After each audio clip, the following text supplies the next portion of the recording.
안녕하세요. 오늘은 2월 7일 연중 4주간 금요일이고요.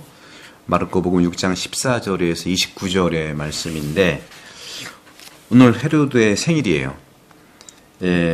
같이 잔치를 베풀었는데 헤로디아의 딸이 춤을 추었고 헤로데와 손님들을 즐겁게 했는데 너무 업됐으니까 임금이 청하는 뭐 주겠다고 했어요.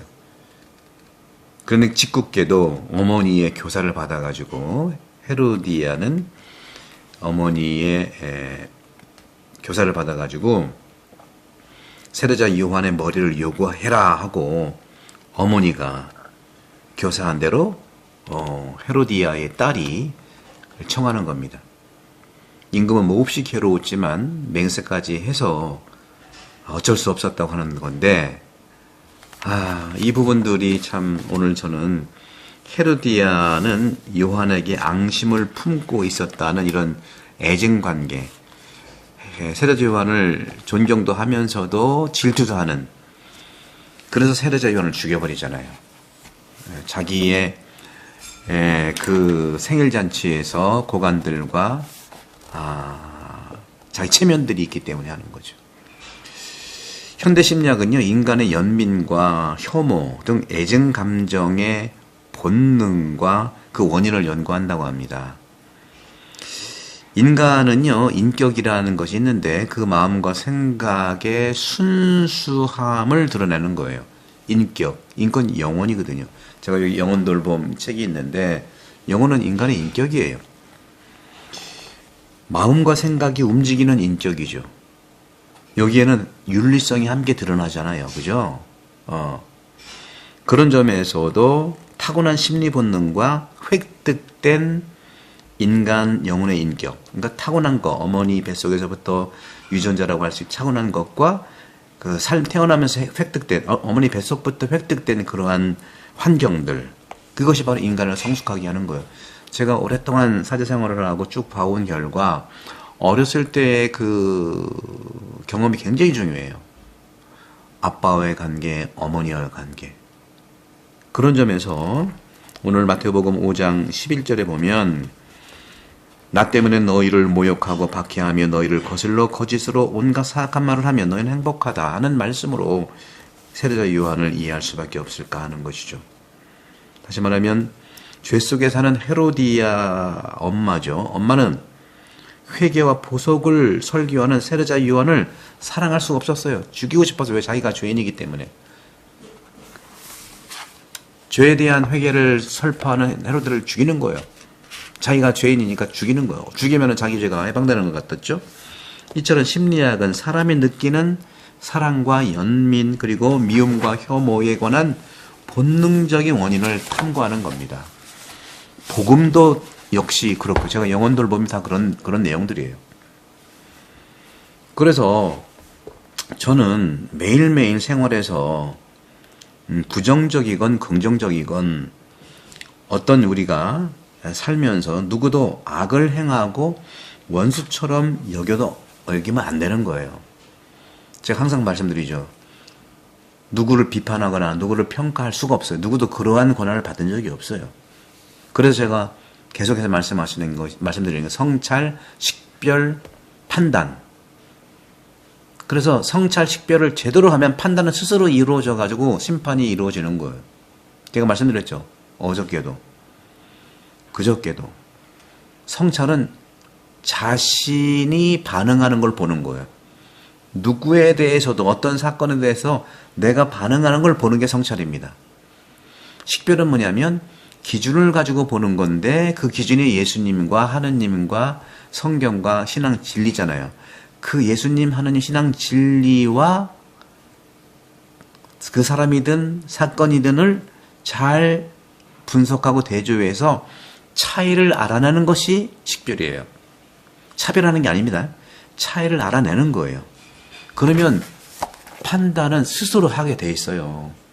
정치적이든 경제적이든 종교적인 판단을 스스로 할 수 있기 때문에 그래도 억울하게 판단이 부정적으로 가고 힘들다. 예수님이 오셔서 판단하신다잖아요. 그것이 재림 심판이에요. 우리 소시민들한테 판단하는 게 아니에요. 죄 지은 사람들을 판단하러 오신다는 겁니다. 그래서 구원의 길이죠.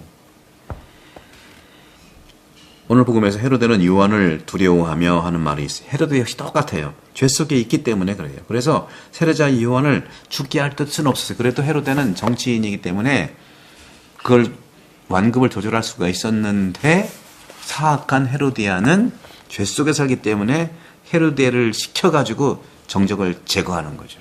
그러면 안 되는 거예요. 세례자 요한이 있기 때문에 저도 사는 건데 세례자 요한을 죽이니까 저도 죽잖아요.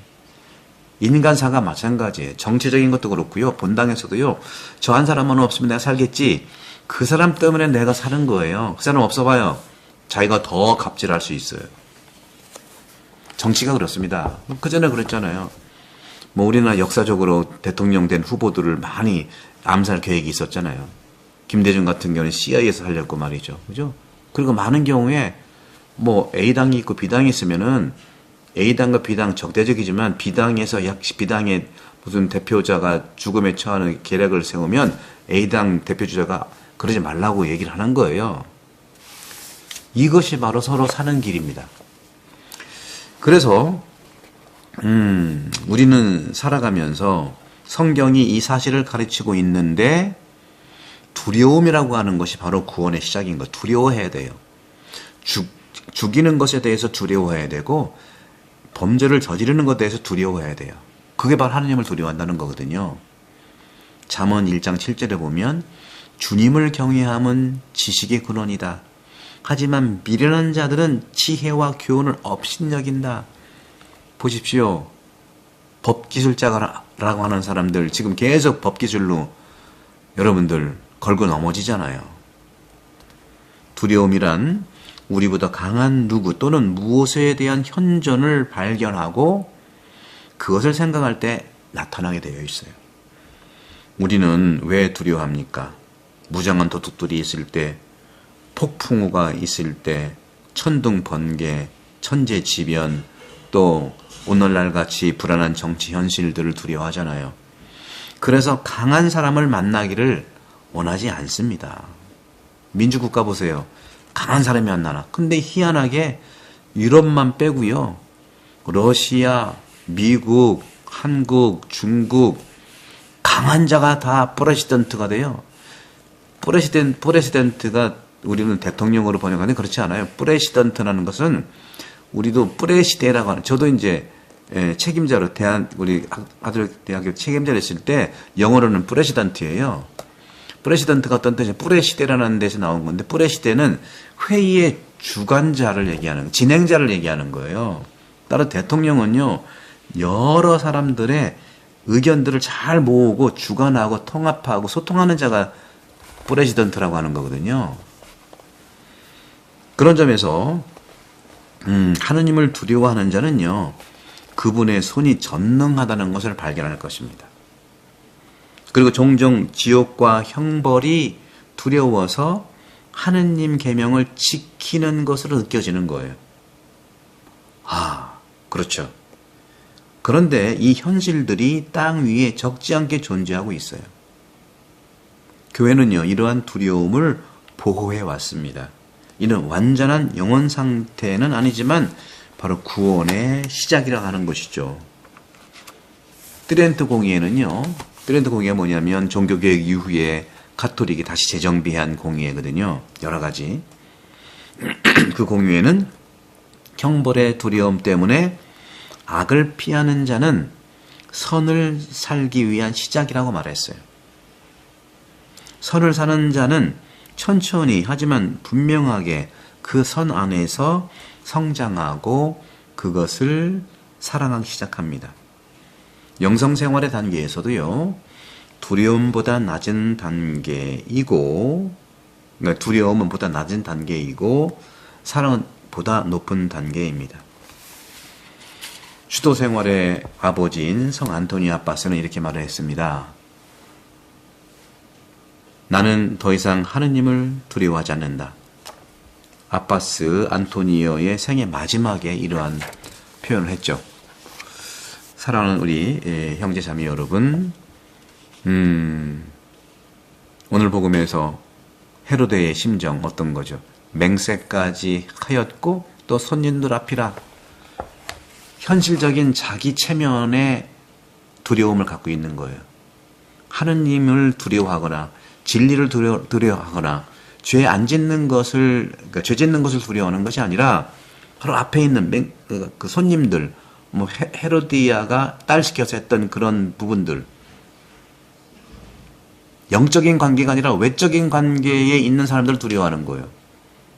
사랑하는 형제 여러분, 외적인 사람 두려워하지 마십시오. 하느님만 두려워하십시오. 영적인 것만 두려워하십시오. 그러면 외적인 것은 다 해결됩니다. 요한 클리마쿠스 영성가는 이렇게 말씀하셨어요. 하느님을 두려워하지 않는 자는 자신의 어두운 그림자를 역시 두려워하지 않는다 하고 말했어요. 어두운 그림자를 두려워한다. 왜 않는다가 아니죠. 어두운 그림자를 두려워하시겠습니까? 여러분들? 이것이 오늘날 계속 반복되고 있는 거예요. 반복되고 있는 거죠. 자기의 결핍, 한계, 그런 것들.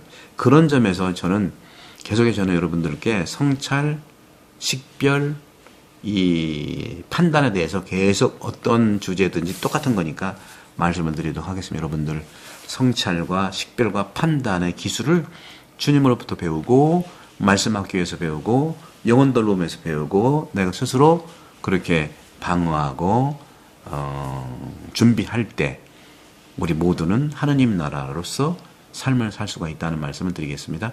구독 성경 부탁드리고요. 여러분 하느님을 두려워하는 축복 드리겠습니다. 성부와 성자와 성령께서는 여러분 모두를 강복합니다. 감사합니다.